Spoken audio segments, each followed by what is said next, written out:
La fortune de Carla Bruni, immobilier, contrat XXL. Combien gagne la femme de Sarkozy? Carla Bruni, reine des contrats, l'impératrice des affaires qui a banni la politique pour une fortune personnelle vertigineuse. L'image de l'ancienne première dame, Carla Bruni, soutenant sans faille son époux, l'ex-président Nicolas Sarkozy, reste immuable malgré les récentes tempêtes judiciaires et sa brève incarcération. Pourtant, derrière cette démonstration d'unité conjugale, se dessine une réalité financière qui aurait joué un rôle déterminant dans la carrière de l'artiste. En effet, des sources suggèrent que son avancée professionnelle fulgurante aurait été une motivation majeure pour décourager l'ancien chef de LE accent aigu TAT de tenter un retour en politique après son départ de l'Élysée. La raison de cette pression? Purement financière, depuis qu'elle a raccroché son titre de première dame. La mère de Giulia a enchaîné les contrats mirobolants, transformant son statut en une véritable machine à succès économique. Sa notoriété mondiale et son élégance lui ont ouvert les portes d'un marché du luxe extrêmement lucratif. L'exemple le plus éclatant et le plus médiatisé est sans conteste sa collaboration avec la marque de joaillerie de luxe Bulgari, qu'il a choisie comme égérie. Ce partenariat prestigieux s'est matérialisé par la signature d'un contrat dont la valeur est estimée à 2 150 000 €. Poursuivant son ascension sur le marché italien, son pays d'origine, elle a également prêté son image au constructeur automobile Lancia pour une somme tout aussi impressionnante de 2 millions d'euros.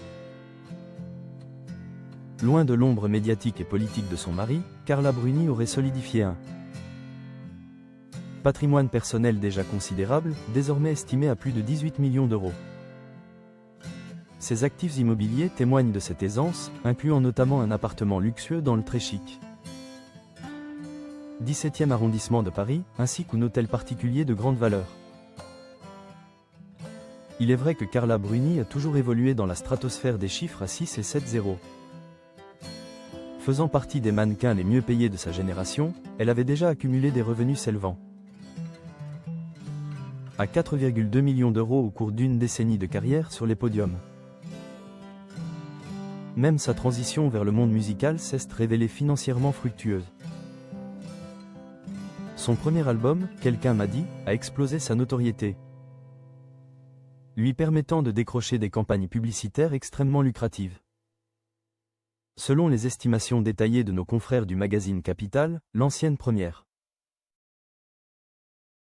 dame aurait touché la somme colossale de 8,7 millions d'euros au cours de ces dernières années.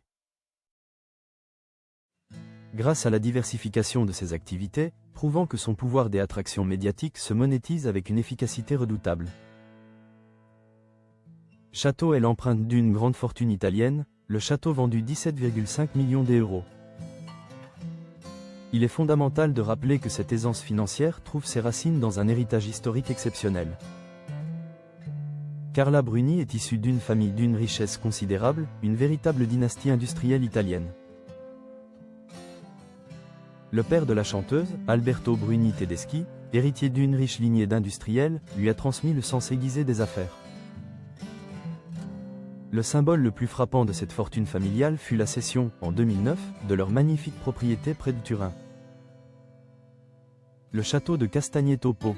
La famille a vendu ce joyau architectural, qui s'étendait sur 1500 mètres carrés et comptait 40 pièces, au prince saoudien Al-Walid pour la somme démesurée de 17,5 millions d'euros. Le sens aiguisé des affaires de la famille Bruni Tedeschi s'est également manifesté lors de la vente aux enchères du mobilier historique du château, organisé à Londres, qui a rapporté plus de 10 millions d'euros supplémentaires, scellant ainsi à l'héritage financier de la chanteuse. Aujourd'hui, l'ancienne première dame, forte de son propre succès économique et de cette richesse ancestrale, a tracé une voie où la puissance des contrats de luxe et de l'art l'emporte, sans équivoque, sur les incertitudes et les tumultes du pouvoir politique.